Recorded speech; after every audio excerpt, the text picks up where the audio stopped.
This is the all-new BMW X4 and the review of this all-new generation in exterior, interior and the driving experience will be today on Autogefühl, your #1 resource for in-depth car reviews and your #1 community to discuss cars, today with Thomas. We're also going to take this one here out to the Performance Center here in Spartanburg, US, planned for the BMW X model. So all greetings here to our US fans especially. And of course also a normal calm street driving experience, both sporty and the comfortable side will show you off this vehicle and all the details you need to know. Also compared to the X3 and also if you think about X4 or X6. We'll dig deeper into those details now in Full HD, full screen and full length. Let's go!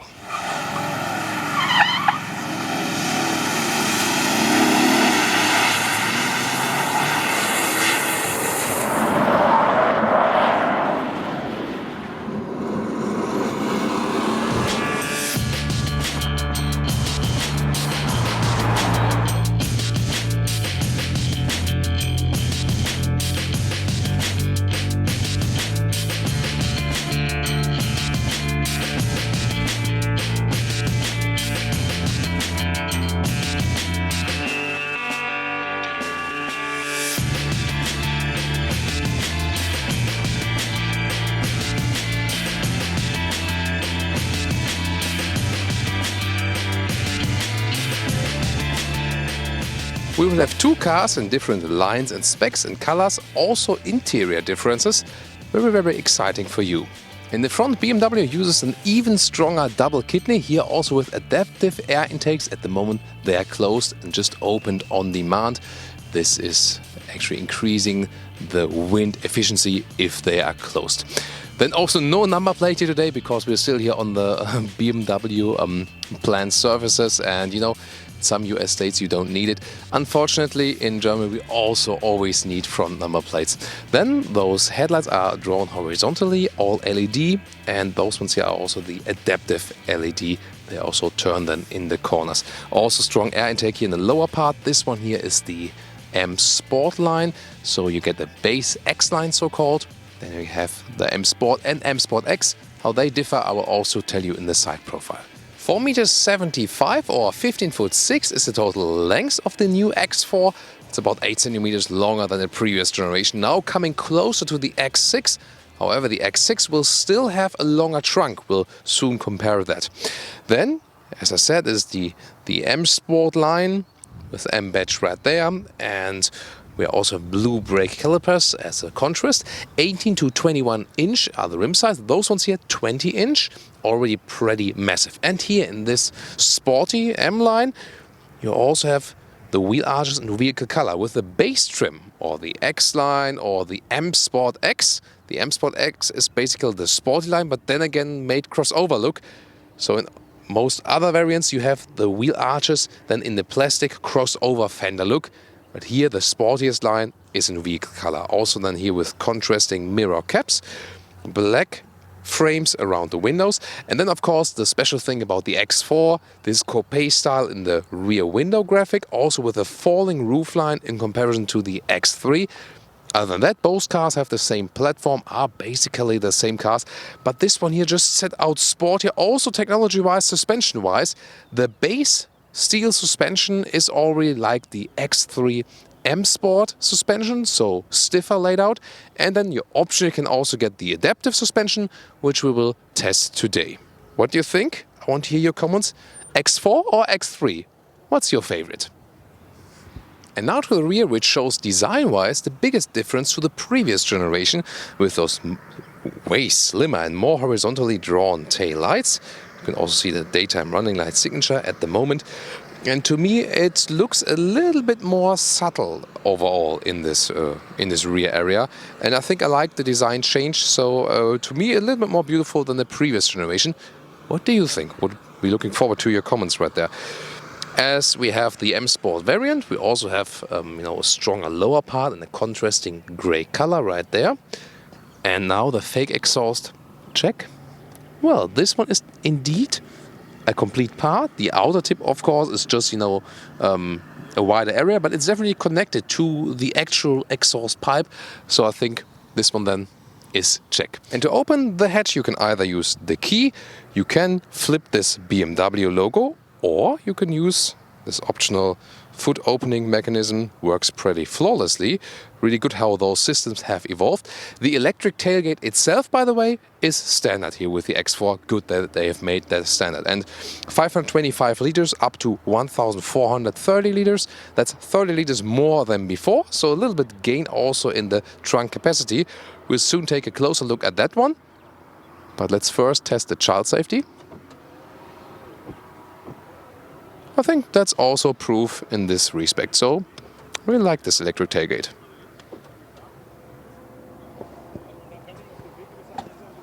And now to take a look at detail, the lower part here, you can put it up with the hydraulic strut. Wow, that's really premium quality, I can tell you. And this upper part, you can just pull it out like this. Then you have maximum loading capacity that you can actually see how that turns out with the cabin trolley. It's like this. So actually plenty of space. The only thing you lose if you compare the X3 is the height here. So if you just like this with normal trolleys, yeah, some tires squeaking from the performance set and background. But if you transport really high things, that could be then, you know, a loss if you compare it to the X3. But this one, for example, even still works. So I think you can live with that in most cases. And then you can also flip the seats right there. And there you can load things through. And it works really like with a very flawless system. And now take a look again at the differences, which is here with the X line. This one is base trim in the US. And this one here, the M Sport. You can see the front is a little bit different. Color, of course, you can pick freely. And very interesting is that we got here the normal LED headlights, LED always standard. And here, as I said earlier, we have the adaptive LED headlights. Also here then with the crossover side with the plastic fenders and a little bit more chrome use instead of more dark finishes like here. Also the front grille is here shiny aluminum or chrome, definitely chrome. And here we got this matte surface. Which one do you like better? To me it's pretty clear. I would just save the money, go for the base trim or here the X line. Always depends of course a little bit on the market, which is the exact base model. Here with the plastic fenders, I think if it's somehow SUV, it's also fine that it's in that way. Otherwise we have just a split color then basically, as we've seen in the other models, so the same color but then with a split. And also here with the chrome windows and also the lower bright contrast, I think it makes the car look more elegant. But of course, maybe you prefer the sportier line, but I would definitely go for this one here. And in the rear, here the xDrive30i, that one will be the best-selling engine worldwide and also in the US. This 2-liter 4-cylinder engine also has 2 real exhaust pipes and a little bit more subtle than in the M versions. So they're the M Performance versions, of course. You can see the real M versions are the super sports one, the M Performance, the one below that. Real exhaust pipe here, a little bit more subtle than with the other ones. I think I like it more elegant way like this one. And although I'm not the biggest fan in general with grey color, this one here, this darker grey, together with the bright contrasts and in silver, looks really elegant. And you see here in South Carolina, you just need the rear number plate. So cool not to have a front one. And hey, even a third car for you today, because if you want a little bit more extreme, you can also go with the M Performance parts. For example, here with those optional 21-inch wheels, the maximum available then, also with a little bit more aggressive front bumper, and if you also want those additional stickering on the side.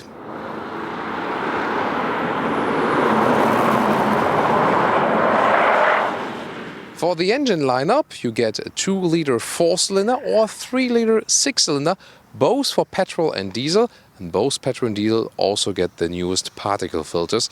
At least the petrol filters for the European Union. In the US, the particle filter for the petrol engine is usually not mandatory. This one is the M40d. Actually pretty fast as well, the 6-cylinder 3-liter here with 4.9 seconds to 100 kilometers or 62 miles an hour. Whereas the M40i, the biggest petrol engine so far, then will have 4.8 seconds in the acceleration. And the horsepower figures for the rest. For the petrol engines, the smaller ones, 184 or 252, or then 360 for the M40i. And then for this one here, 326 horsepower, also with a lower spec 265, and the 2-liter 4-cylinder diesel 190 horsepower or 231.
This is the car key, and you can also get this huge car key like it was introduced for the 7 or 5 series.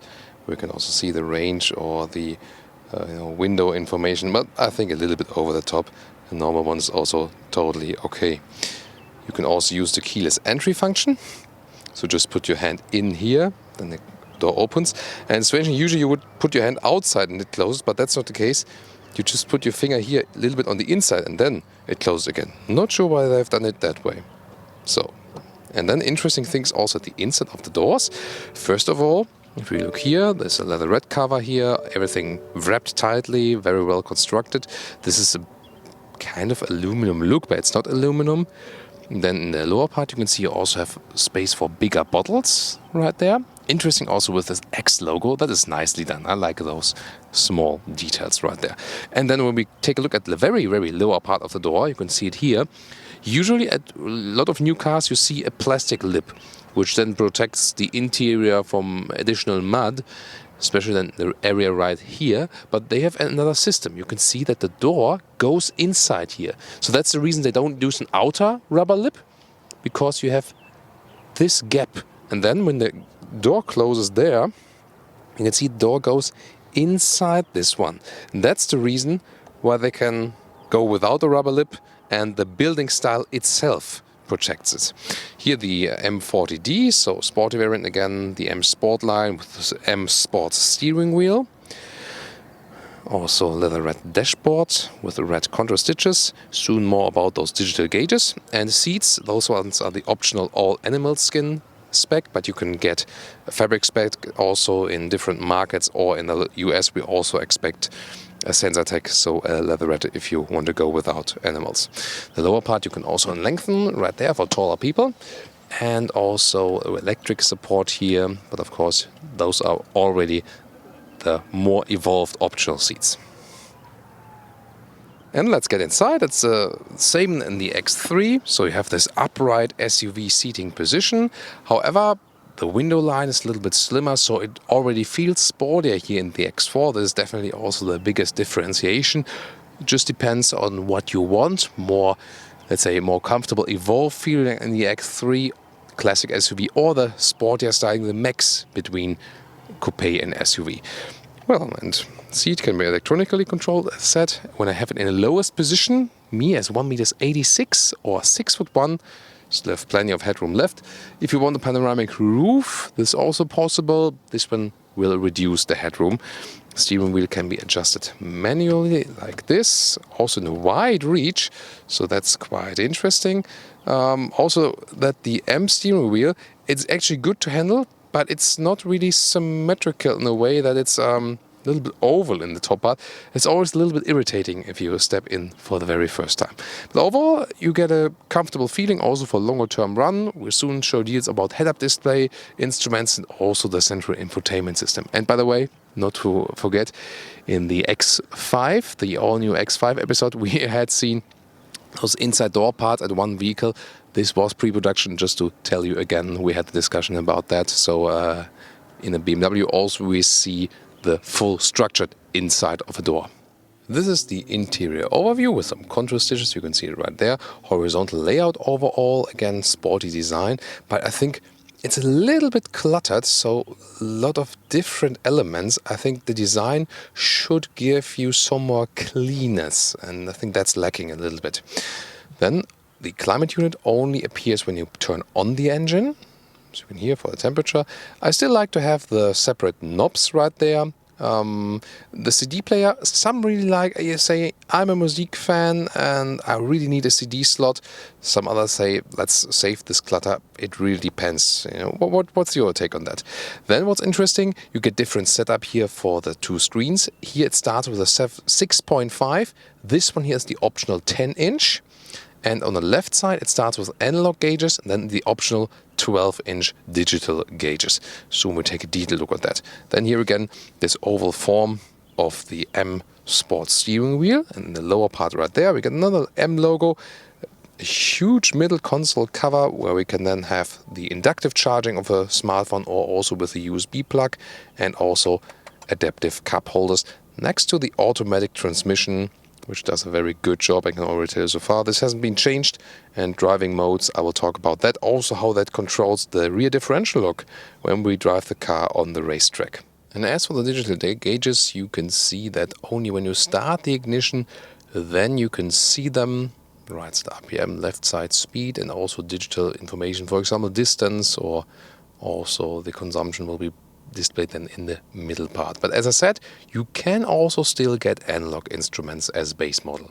And this is the new head-up display where you can see the speed and also the direction you're going to, and also the allowed speed. And by the way, if anything is flickering on screens or digital visualizations here, it's never flickering in real life, just on camera a little bit.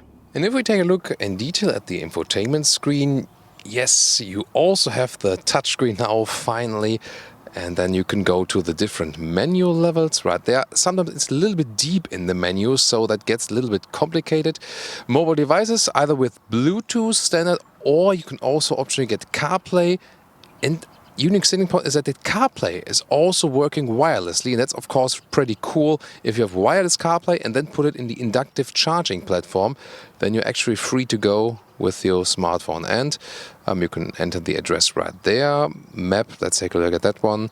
I think the BMW GPS software is pretty clear, it's very clear to read, and also with the route direction heading I was always very satisfied. And pretty fancy is this rear view camera system. So you can see here in this parking box, also has a beeper along that, and then the fake drone view from above.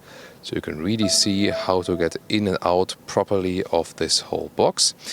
And also when I'm turning the steering wheel, you can see also the viewpoint of the camera changes a little bit. That helps even more. Pretty cool. Also with a good resolution.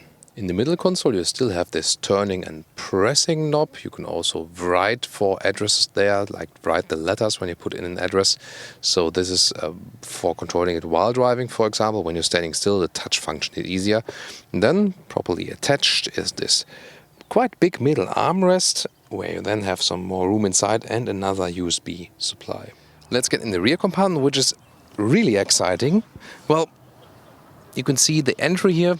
You know, for installing child seats, the door doesn't open too wide. But my favorite feature is again an X4 logo. Very nicely done here on the B pillar. But now, in this new generation, almost 3 centimeters more legroom, and you definitely do feel that, because now 4 adults, also taller adults, fit here in this vehicle. I even can put my hand in front of my knees, also because the rear part of the seat has this, you know, this gap inside. So it's actually quite okay. Also, they worked on the rear bench with the headroom, that you have a little bit more headroom. And this exactly does work still for me. I can put a hand over my head. So yes, this car is definitely 4 tall adult proof. If you have the X3, of course, you have a little bit more headroom towards the rear. If you're, driving with some basketball players or something. And I'm also really happy that everything has become more flexible. For example, you can, with the lever in the lower part, you can adjust the rear bench. So you can put it a little bit more back, or you can put it a little bit more upright, depending on what seating position you prefer. And we can also flip the seats from here. From the trunk it was also very handy, but here it's also possible, again in this 2/3, 1/3 split. Then you also have this armrest here with cup holders. You can also just flip the middle part as a ski hatch, that's also possible. And optional, you can also get a 3-zone AC, so you can also put the temperature here in the rear. And here, as a comparison, you can see the, on the one hand, lower spec. For example, there's no leatherette dashboard. There's some plastic, but it's still soft touch. Then we also have a aluminum look here. I think that's more beautiful than the one in the other vehicle we've seen. Also, we have a different steering wheel. This one is not the M steering wheel, but this one here has optional heated steering wheel, so it is right here when you have this option ticked. And those ones are the gauges, let's say in the middle, they are really standard, just analog ones. Those ones here are a mix of digital and analog. This one is the standard spec then for the US, and the top one, the all digital. And here we also have the panoramic roof. You see it reduces the headroom, but it's still okay for my size. Then there's a shade that you can open first, but it's not only a look-through panoramic roof, you can also open it, and then it looks like this. If you're in very hot climate, you should probably just leave the normal roof. Other than that, you can have this feeling of some more air above you. It's not the biggest opening, but to show this as an option.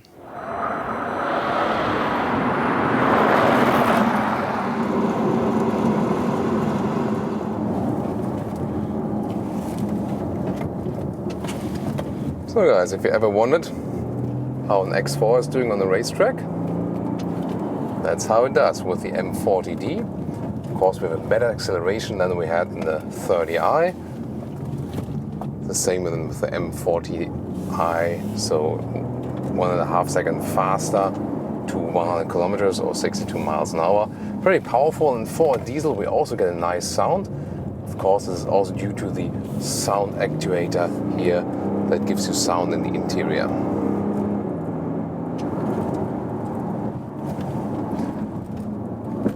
Now with the M steering wheel here as well, the other one, the base one, was also just fine. It's really amazing. I mean, we're in the SUV still, and I got a very good control of the car, hardly any tilting from this adaptive suspension. We're in sport mode, so the gears are also turned up higher. Now the tires are pushing, you heard that probably. That's where just physics are limiting. Of course, you sit relatively high then if you compare it to a normal sports car. You feel that, and especially, on a normal road, it's totally fine then if you're higher. But then if you're on a racetrack, you do feel the differences from an SUV to a real sports car. But still, it's quite amazing what you can do with this vehicle here on this Performance Center racetrack at the Spartanburg plant, BMW USA. So, interesting is, we start now in the normal mode. Now, we go to dynamic traction control. This is basically the Sport ESC, the electronic stability control. And we also have a differential lock here in the rear. And it plays together. That means when I get less ESC, in the sport handling mode, the differential is working a little bit harder actually. And it will be even more so when we're at the next step mode. And what do I feel? Well, the all-wheel drive that is being used here in the BMW X4 is predominantly rear-wheel bias. So you first, when you're just rolling, have 100% on the rear, and then on demand also power is transported to the front wheels. The harder we accelerate, the more power is being transported to the front wheels. The rear is coming around just a little bit more. That's actually quite fun and already makes a difference. And this Sport ESC, on dry roads, you can still use that basically on the street. To deactivate the ESC, that you should basically not do in public traffic. But of course, we can do it here on the racetrack. So one more lap then with the Sport ESC, which already feels very good. That's where the car is always pushing here in this very tight corner. And I feel the all-wheel drive is active, so I'm not only being pushed from the rear, I'm also pulled from the front tires, so both is working at the same time. But still you feel this rear wheel bias. Here we go. Although we have a lot of grip here, you can also see the tire tracks here.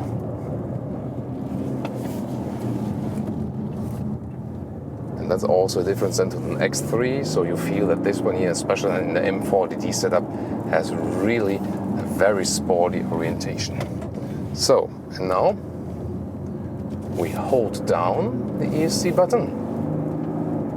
And the DSC is, well, if you call it DSC or ESC, it doesn't really matter. It's just, you know, another name for it. So now it is off. So don't use this on public roads, and the rear differential is working more. And the thing is then, you know, when you're in a corner and then accelerate out, for example, there's a big difference between the speed of the outer and the inner wheel, and the differential lock reduces this difference then, and overall you can get better and faster out of the corner. Now let's see, especially in those S-corner situations, how that one performs then with the ESC off. Because the biggest difference you feel when you are in situations where you really push the limits. Yeah, you can. I think you can also hear that on camera, that the car is letting us do more. Also sliding a little bit, using more of those tires. And also when we accelerate out of the corners, then the rear comes around a little bit more as well. It's always just a small notch, but you feel the difference one by one when you switch the driving modes. When you're a little bit longer here, by the way, on the racetrack, then you feel the disadvantages of a racing SUV, as we call it here, because, you know, you get more fatigue. I have to hold on tighter to the steering wheel. The seats that keep me in the seat quite well. However, you know, the animal skin seat here for a sporty car doesn't make much sense, because you slide on them more than with fabric or with an Alcantara surface, for sure. And so this is now really physical work. And if you think about, you know, the sportier car, for example, a non-SUV, you feel that you have an easier time, definitely, because not so much G-forces are applied, then at least you do not feel them that heavily. And by the way, if you talk about the seat position here in general, those M Sport seats, to me they are really a little bit tight. For racing now, okay, but you know, for this was a situation where the ESC was off, you feel that rear tires were working more. So as I was driving also the 30i with those more base seats, they were way more comfortable, because they weren't so tight in the lower pelvis region. And so on the racetrack, yes, okay, but no one will use the X4 on the racetrack. This is just for, you know, for the demonstration purposes, you know. So I would recommend you to go for the base model seat and not for the M Sport seat here, if you want the longer term comfort in this vehicle here. But still amazing what this vehicle can do on the racetrack. Definitely an amazing experience, and of course always spectacular pictures for you. Definitely more exciting than cruising it on the road. But then again, you know, driving life will mainly be about cruising on the road, not being on the racetrack. But good for you that you can watch this on Autogefühl. Now it's starting to make a little more fun, even because you know, the longer you drive a track, you more figure out where you can go around a little bit faster, let the rear come out a little bit more. And then it's really fun, you know, when you can play a little, especially with rear-wheel driven cars, of course, but always good when you don't have any traffic behind you, that if you fail at some point, you don't get run over. Tires hook up great also, but you know, when there's already a lot of rubber on the ground, that also helps. And you know, then you shouldn't get actually from the ideal line, because as soon as you go off this ideal line, you also see that, you know, in professional racing, then you get less grip, for example, or maybe you get over some loose stuff or something. This here, by the way, now almost 80 miles per hour we're reaching here on this small straight.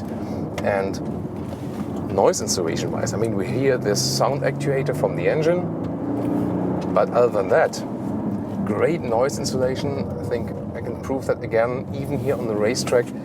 This is one thing they have worked on pretty much. That was cool, right? I'm not sure if you could see it on camera, but that was a nice little power slide then with the rear wheels. That is a lot of fun to do that with the car. So again, yes, SUVs are somewhat limited on the racetrack just because of physics.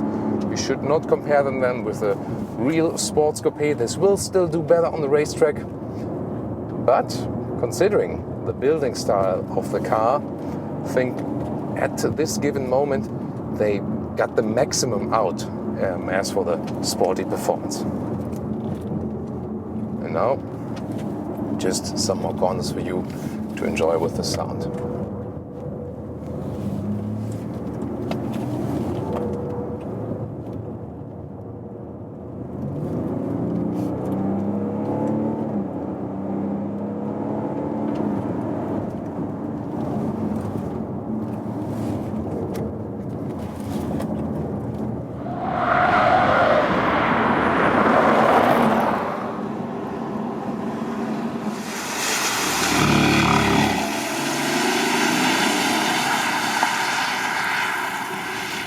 And we'll do one more exercise. We have a round track here, just a circle, where the road has been made wet.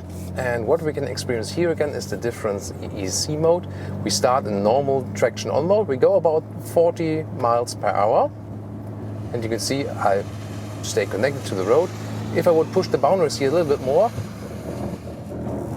you hear the ESC working. You know, so individual wheels are being braked. Slow down, so I stay safe in the line. That's pretty much, you know, it's really driving proof, so you can't make so much wrong. Of course, at some point you get to the end of physics, but if I go more on the throttle, the car is just reducing the speed more. That's very interesting to feel here again how it works. Then, if we go to the sport or the traction stability control, that's then the intermediate step. Better stay in second gear, by the way, and you can also hear the engine better and the car is more stable. Actually here, I'm going to do this in third gear maybe as well. Here, for example, now, when I'm now pushing a little bit further, the rear comes out a little bit, the car's a little bit more unstable, but still it is relatively being kept here inside the, so it doesn't slide around in the rear. Again, the brakes are applied for the individual wheels. Even if I push it just a little bit here now, see, a little bit, I can catch it again, and I have really time to catch it. So now DSC off. Do not do it on public roads. Maybe if you're stuck in snow or something. Here, I can spin it around, counter steer, and you can see it. Now the road is also getting dried by driving a little bit in hot temperature. Here I really have to force it also as well. You know, a little bit wet now again. Force it around, counter steer. Then you can do more with the car. It is not 100% deactivated in a way that it has a rollover protection. And so as soon as, you know, something like this is being sensed, also like some emergency ESC is being activated, I think you still got the difference.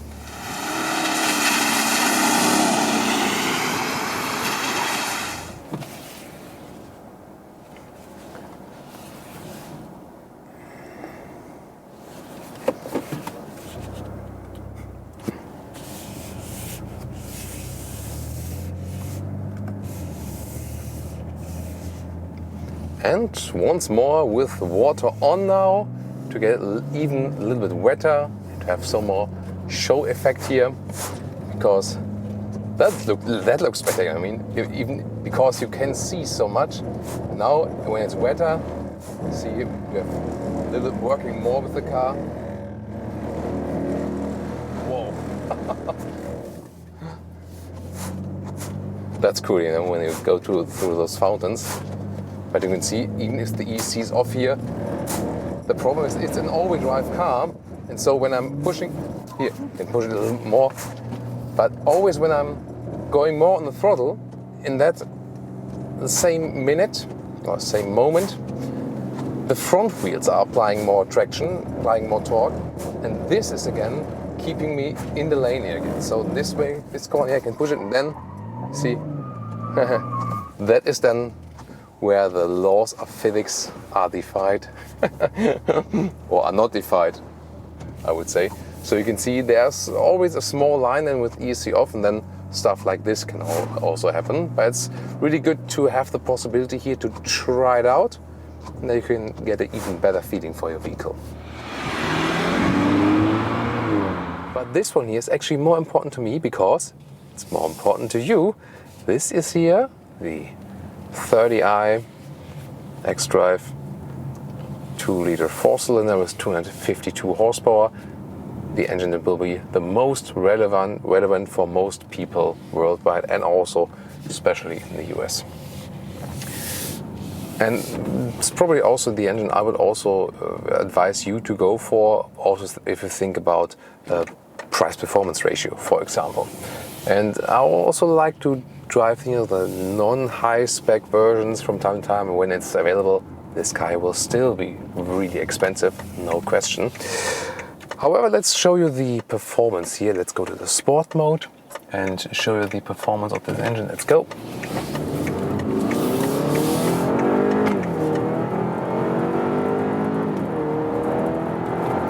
That's already 60 miles an hour. Pretty good, and I think also a decent sound. So the official figure here, I mean, we were in slight corner here, but you know, when do you have the chance to start from a straight line? So I think it was a quite good test for that. So the official figure then to 100 kilometers or 62 miles an hour is 6.3 seconds. That's 1.5 seconds slower than the M40i. And I think you can still live with that for sure. So you get enough power reserve with this engine, especially if you go to the sport mode. In the sport mode, the gears are turned up higher. Here's the M40d we're overtaking now here. Of course, when you want to relax, for example, or want to save some fuel, you can also go into the Eco Pro mode, and then the RPMs are rather kept low, that you can save some more fuel. And also this so-called coasting function with the mild hybrid function is working. So then all of the consumers are basically shut down, and you gain some energy for the battery. That this regenerative energy can then, for example, serve as AC energy and stuff like that. So for example, when we're going down, you know, rolling down a little bit, the RPMs are dropping down a little bit. I also get a small symbol in the display how much fuel I save, or in this case here, basically the car is showing me 0.2 miles, 0.3 miles, saying me how far is the way, how much further I can go with this saving method. So pretty cool. And also the instruments changed to the blue one. This is already available with those mid-trim gauges, not with the total analog gauges, and would show a little bit different. So the Eco Pro mode is really good if you want to relax. And actually we had some feedback there lately as well. Someone wrote us, I think it was in the 5 series, has been using the Eco Pro mode and really saved significant amounts of fuel with that. So that's pretty interesting. Other than that, you can also just leave it in the comfort mode. That would be the normal driving mode. So the throttle input is not that reduced in this case, but in all modes, of course. If you really floor it out, you'll have enough power, and the engine will also react to that.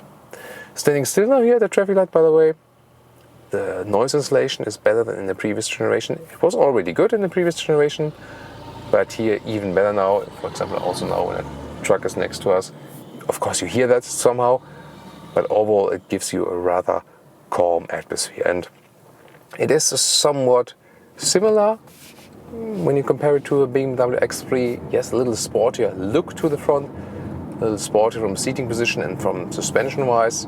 Remember, the base suspension is already the X3 M Sport suspension, and this one here, the adaptive sport suspension, which is also, having this sporty notch. Here at the moment, driving 45 miles an hour, and that's really super silent. The road is relatively rough from the surface, but not too bad. But this is, I think, to me also one of the major differences which I have worked on. The adaptive suspension, how does it do its job? We're also going over some bumpy stuff. I'll tell you that as soon as more bumpy stuff comes. Here, for example, you feel it's definitely also a sporty setup, but with the adaptive suspension you have a wider span. If you're in comfort mode, it's a little bit softer. Still good reaction, no tilting or something. And when you're in a sport mode, you immediately feel, bam, it gets stiffer. And when you're going over those huge system covers, something, then you really feel them. So it is now a bigger difference when you're in sport mode if you compare it with the comfort mode, especially suspension-wise. And then you also get more feedback when you're doing some slalom. Again, when you're just cruising, I would really leave it in the comfort mode, and you're actually just fine also with the base suspension. But this one here, the adaptive suspension, if you have the money to go for it, and if you really want that span between, sometimes you like it sporty and sometimes you like it comfortable, if you like it comfortable anyway most of the time, then go for the base suspension. And as I said, with the X4, the base setup will be a little sportier anyway. So that's also then the comparison to the X3. The X3, when you want the most versatility and most comfort here, picking a compact SUV, and the X4, if you want this more sporty approach, and if you don't care so much about high loading things in the trunk area, if you're just fine with that, with the area that is cut off in the rear. Also wider track in the rear than with the predecessor version, so it has some more stance on the road, and it feels very sovereign. You wouldn't actually miss the feeling from a full-size SUV. So if you think about, do I have to step up the game, buy an even bigger car, for example? This one here already gives you a very sovereign feeling, and it might be handy for price and also for the length of the car, the space you have in the city. If you say, I'm just fine with the compact SUV, I don't really need the size above it. And I think with the upgrades they've done here, that's where we are. When you're in a comfort mode here and driving over those rail tracks there, for example, that felt totally fine. In the sport mode, it's really rough. So sometimes we don't have so big differences than in those adaptive suspensions, but here it's really notable. The steering wheel here, by the way, unlike the M Sport steering wheel, this one here is rather slim. I think I would even stay with the normal one. It's somehow more symmetric to me, and I liked it. When the steering is symmetric.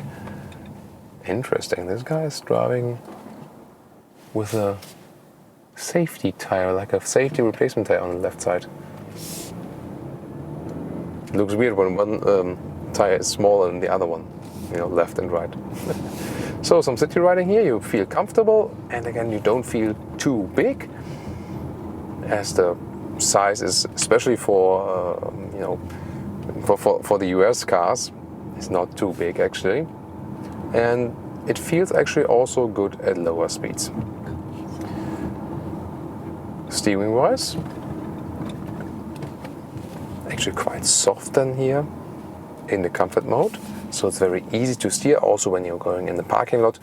Also shown you that, for example, with the with the rear view camera, that you can easily steer around the car. And if you then go again in the sport mode, you get some more feedback from the steering wheel, but that's not the biggest difference. So the biggest difference in the sport mode is really that we have the different suspension setup. That's the biggest difference we have, definitely. So we're going to do lane change here in the sport mode. Good control. They have it figured out to give you a very natural steering feeling. Yeah, but steering setup doesn't differ so much from the driving modes. Let's try it again. People are probably wondering why I'm changing lanes from right to left all the time. So the steering, they have basically also a sporty setup here for that if you compare it to other base models or other BMWs.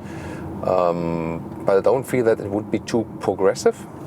So you don't have to steer a lot, and again, it doesn't take any big strength. But we see a difference here that Mercedes and BMW more tend to convey a natural steering feeling. We have to steer a little bit more, whereas, for example, Audi and Volkswagen, they make it a little bit more progressive, that you have to steer less.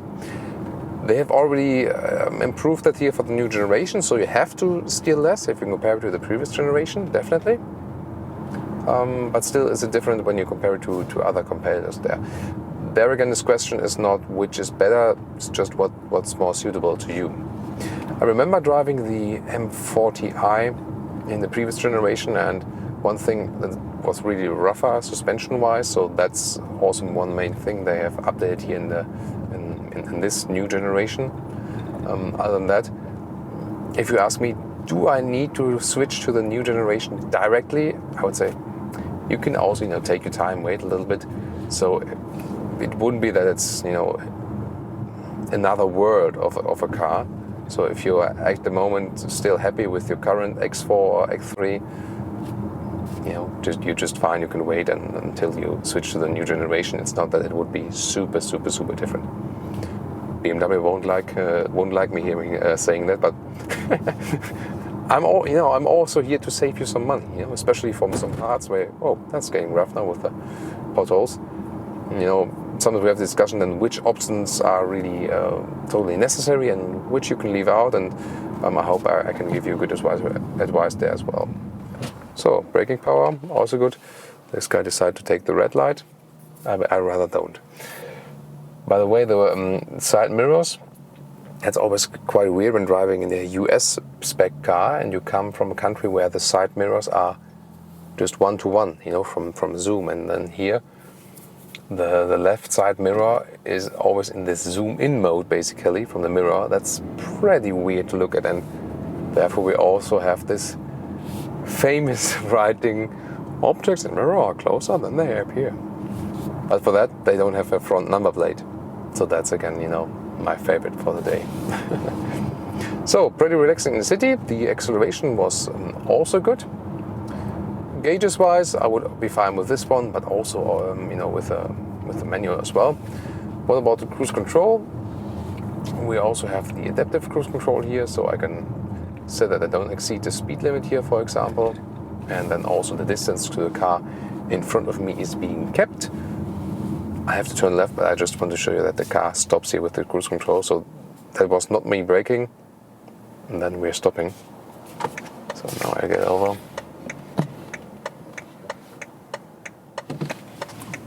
Thank you so much. Got him in.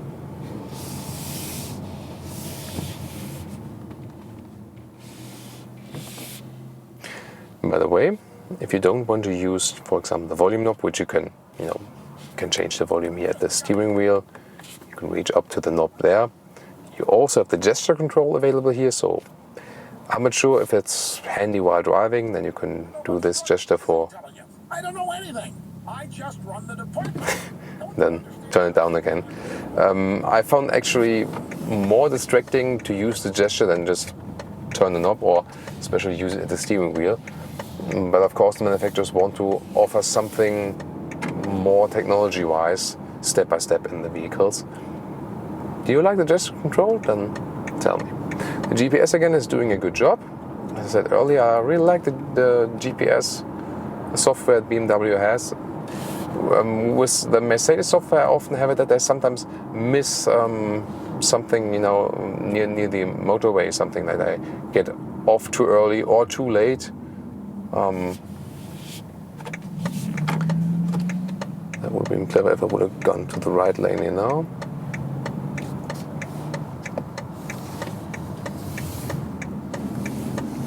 The only thing that is sometimes a little bit bad with the software is that the menu structure is sometimes too deep. So that can be a problem.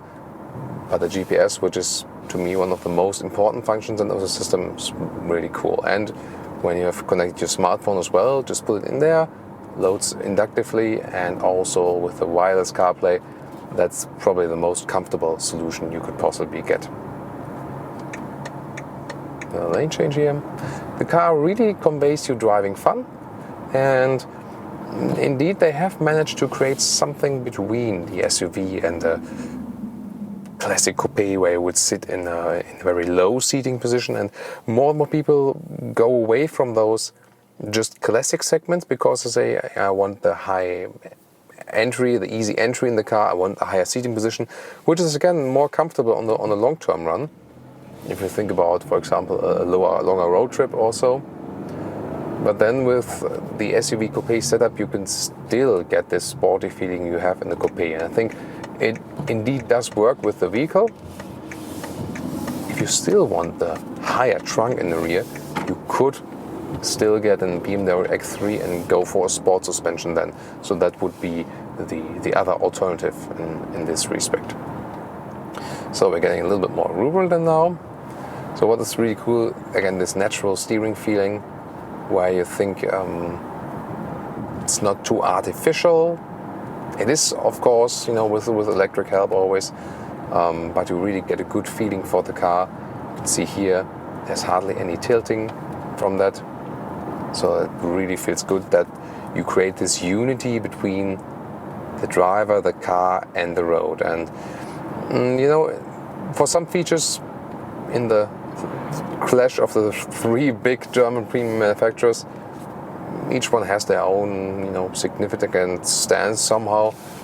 But for the sporty riding, BMW is still, definitely on top of the game.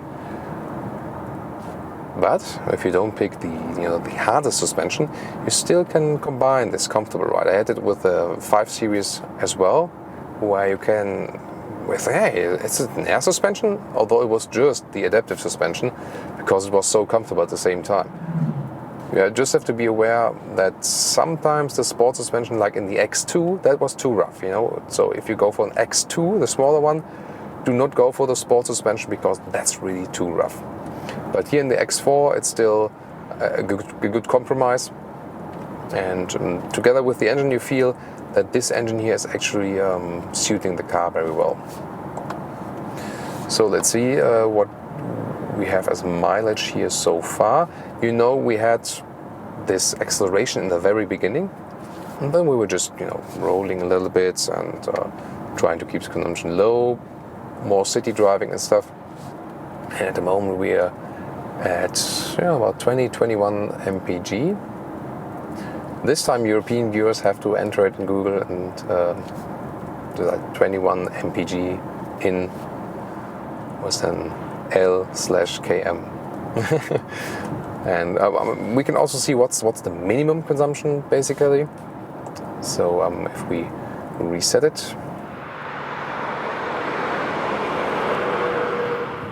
so now we have clear road again, and I really try to push the consumption issue now. And if you really want, but that's tricky, you can also get some 35 mpg. But that's of course not realistic for normal driving situation. But thing is, if you pick some maximum figures and the minimum together and then divide them by 2, you usually get a quite good overall split then, which is realistic. So let's see if we can get a little bit more dynamic. Of course, for that one, rather the track is there, but here on the streets, we rather test the cruising and how it behaves in the city. And so far, definitely again a very decent car, and in different elements they have improved it. So overall, it's definitely a step forward if you compare it to the previous generation. If it wouldn't be, but it feels a little bit more sovereign, more refined, really silent as for the noise insulation, and also good as for the power you get from the engines. And as I said, you can also drive it in a fuel-saving way, especially here with the Eco Pro mode. For example, sometimes we are, just close to the 1,000 RPMs, although we have a petrol engine here. We're going now in about 45 miles an hour. And soon, if you go to the sport mode, then this drops up. And you can always also use the shifting pedals here, go down a gear or go up again. So if you want to prepare an overtaking maneuver, for example, then you're also always ready to do that.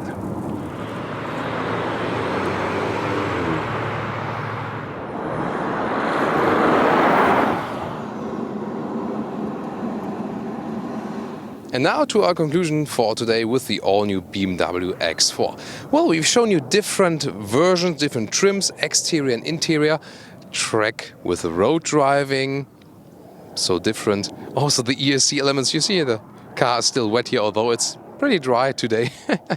Yeah, we had a lot of fun. I hope you did as well. Exterior-wise, you got this sporty coupe line roof, the new generation also with a sportier front. Me personally, I would go with the X-Line, for example, which we've shown you on the grey car. I think that's a very elegant approach, especially with a bright contrast. Here then, if you want the M Sport with a little darker, more evil look, which one do you prefer? On the rear, of course, it's always the discussions about SUV coupes, if they make sense or not. I mean, you have the possibility to go for it or pick the normal X3, so it's up to you. Then the interior, they have really stepped up the game again in the interior build quality, where BMW was lagging a little bit behind in the past, let's say, decade. Now the recent cars are really good from the interior build quality, really solid. Design-wise, I think it could have been a little bit more cleaner in the middle console, but other than that, I think they really found some good solutions there as well. The room you have in the inside, also better than in the previous generation. But of course, considering the length of the car, the package could also maybe be a little bit better. But they already improved it now with this new generation. And also the space you have in the rear, there's still enough left if you don't put too high things in the very rear. Driving-wise, was very impressive because it has a superb handling for an SUV. You can take it out on the racetrack. I would still not recommend it. At some point, you feel, that you're just higher on the road, and that gets a little bit, a little bit annoying if you compare it to real track cars, but still impressive what this SUV can do on the road. Even more than on the normal road, where it's a really silent ride as well, so they've worked on the noise insulation. I really like that. And with the adaptive suspension, you can go the sporty and the comfortable way, so you kind of have both. Still, an X3 will be the more comfortable, the more smooth ride, but that's then, the one you should pick if you want it sportier, the X4, a little bit smoother than the X3. So what do you think about using this SUV on the racetrack? Would be looking forward to your opinion there as well. Overall, I think they have put on a great compact SUV. Again, just the price will be very high, at least 50,000 euros or dollars.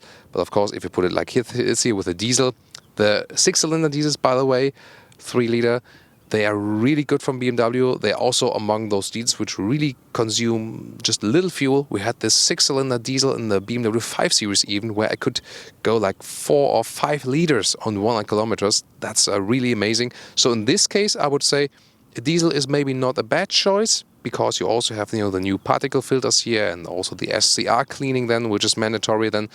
So you can pick then depending on your mileage. High mileage, the diesel could still make sense. Under the petrol, as I said, there the MPG figures, if you really push it, rather 22, 25 MPG. But if you really want it, I could really score on the long-term run, just city ride driving 35 miles an hour. I could really end up with about 33 miles per gallon. That's also pretty okay then for this petrol engine. So many things you could experience here with the BMW X4, more than in any other review. I hope you enjoyed it. Tune in next time.